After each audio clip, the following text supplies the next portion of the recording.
Isang magandang mapagpala, mapagbiyaya at makadiyos po ng umaga sa bawat isa. Ang pagpapala nawa ng ating Panginoon ay sumasa atin lahat. Magkaibigan, dito na po tayo sa mga awit 87. Ito po ay awit ng pagpaparangal sa Jerusalem. Isang awit na kata ng angkan ni Korah. So ito po magkaibigan ang mga awit 87 po. So ito ay pagpaparangal sa Israel. No? So sa bawat bansa mayroong tinatawag na, 'di ba, mayroon tayo sa ating Pilipino.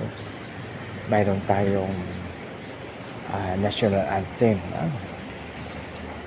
Tapos mayroon tayong core values, tapos may mga awit tayo ng mga pagparangal sa bansang Pilipinas. So tayo ay isang bansa na mayroong 4 core values: makadiyos, makatao, makakalikasan, at makabansa. So napakaganda yung ating core values, no?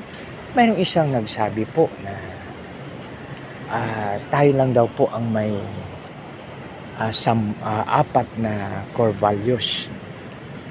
So ito po ang sabi niya, no? So kaya sabi na ang Pilipinas ay walang ibang magmahal kundi ang bansang tayong mga Pilipino. So dito mga kaibigan, aking babasahin dito sa mga kaibigan, no? Aking babasahin dito sa 1. Sa bundok ng Sion itinayo ng Diyos ang banal na lungsod. Ang lungsod na ito ay higit niyang mahal sa alinmang bayan ng angkan ni Jacob. Purihin nawa ang Diyos sa pagbasa ng kanyang salita. Tayo manalangin. Maraming salamat po sa iyong pagpapala. Maraming salamat po, Lord. Salamat sa pangalan ni Jesus na aming po yung tagapagligtas. Lahat po yung magsabi na Amen and Amen. So aking babasahin mga kaibigan, sa bundok ng Sion itinayo ng Diyos ang banal na lungsod. Ang banal na lungsod, ang lungsod na ito higit niyang mahal sa alinmang bayan sa angkan ni Jacob. Kaya't iyong dinggin ang ulat ng iyong mabuting bagay o lungsod ng Diyos. Mga kaibigan, napakaganda, no, na tayo po ay magkaroon ng testimony o kaya parang pagsakwan, mayroong word na ginamit na blessing report. So halimbawa tayo ay nakaranas ng napakatinding sakit tapos tayo ay gumaling.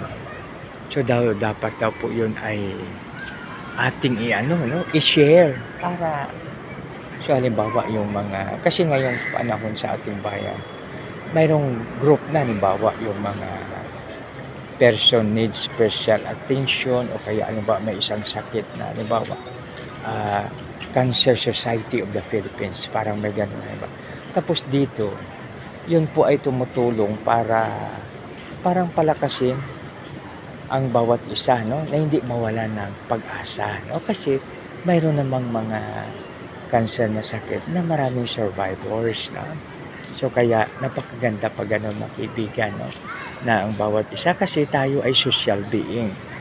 Tayo ay social being, kaya kailangan po na ito ay no, makatulong po sa atin. So halimbawa grupo ng mga need special attention, no? So yung group na yun, so pagsama-sama, kasi mayroon din silang palaro, no? May palaro rin. At saka siyempre may mga privilege, no? So makatulong po sa maka-inspire sa bawat isa, no? Kasi pag tayo nag-iisa, tayo po ay malungkot, no? 'Di ba, pag tayo nag-iisa ay malungkot po tayo. Subalit pag tayo may kasama, no? Tulad ng mayroon akong narinig na ang sabi niya pag ako nag-isa kumakain sa bahay, konti ang aking kain. Subalit pag dito sa inyo na marami akong kain, no? So, ibig sabihin na ang kasama natin maka-inspire sa atin, no? Kaya mga kaibigan, gawin natin na magiging pagpapala sa bawat isa. Kasi ang pagpapala ay hindi lamang sa pera, no? Kundi ito ay sa magitan din po ng ating presensya, no? May isang babae na siya, may problema. Pumunta siya ngayon sa isang lalaki, gi-share niya yung kanyang problem. At sa kanyang pag-share ng problem, pagkatapos niya, di ba, nagkwento, ang lalaki naman, hindi nag-ano, no? Ang ginawa lang ng lalaki ay, siya, nag-ano lang po siya, ang ginawa niya ay, nakinig lang po, no? Alam mo po, pagkatapos na ma-share ng babae yung kanyang problem, ang sabi niya, salamat, dahil nakinig ka sa akin, ang aking puso ay magaan na ngayon, no? So, kaya napakaganda mga kaibigan pag gano'n, no? So, we can give blessings not only through money, no? O kaya hindi lamang sa pera, kundi ito ay sa magitan din ng ating presensya at ang pakikinig, no? Sa ating mga, sa English, mayroon tinatawag na macro skills, no? So, yung ating macro skills mga kaibigan ay, ito ay siya, yung macro skills, ang pinaka-mahirap daw ay ang listening, no? Ang listening daw ang pinaka-mahirap, no? So, tama, dahil napakahirap, no? Tapos sabi ng isang obispo, sabi niya, tinanong niya kami, no? Sabi niya, bakit tayo ay may dalawang tainga, may isa tayong bunganga, no? Tapos siya rin nagsagot, no? Sabi niya, dahil po yan sa na tayo ay dapat minsan lang magsalita at maraming beses po tayo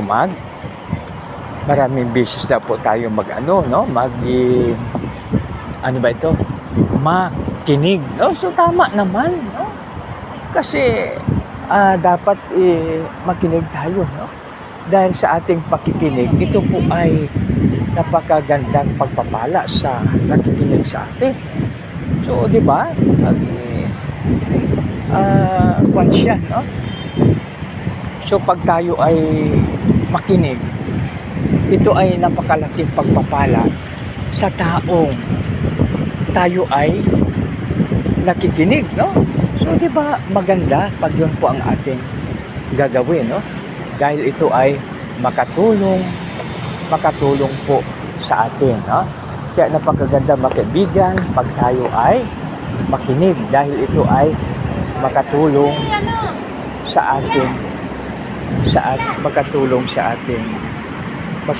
po sa ating kapwa, no? Kaya napakaganda mga kaibigan pag tayo ay makinig sa problem ng iba, no? Kasi ang mga psychologists, ang sabi ng isa sa mga nagsabi po ay, mga psychologists daw ay wala namang ginagawa yan na kundi makinig lang. Kasi ang guidance naman ay hindi tayo pwede